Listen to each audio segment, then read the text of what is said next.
அலைக்கும் வரஹ்மத்துல்லாஹி வபரகாத்துஹு.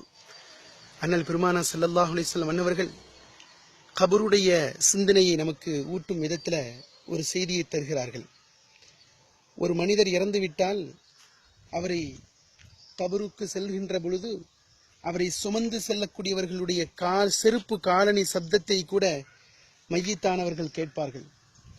அதை பெருமானா ஸல்லல்லாஹு அலைஹி வஸல்லம் இன்னும் ஒருபடி கூடுதலாக சொன்னார்கள். கபரில் இருப்பவர்கள் ஒவ்வொரு தொழுகையுடைய நேரத்திலேயும் நம்மளுடைய உறவினர்கள் நமக்கு ஏதாவது நன்மைகளை எத்தி வைப்பார்களா என்று பறவைகள் தாகத்திற்கு ஏங்குவதைப் போல ஏங்குகிறார்கள் என்று பெருமானார் ஸல்லல்லாஹு அலைஹி வஸல்லம் சொன்னார்கள்.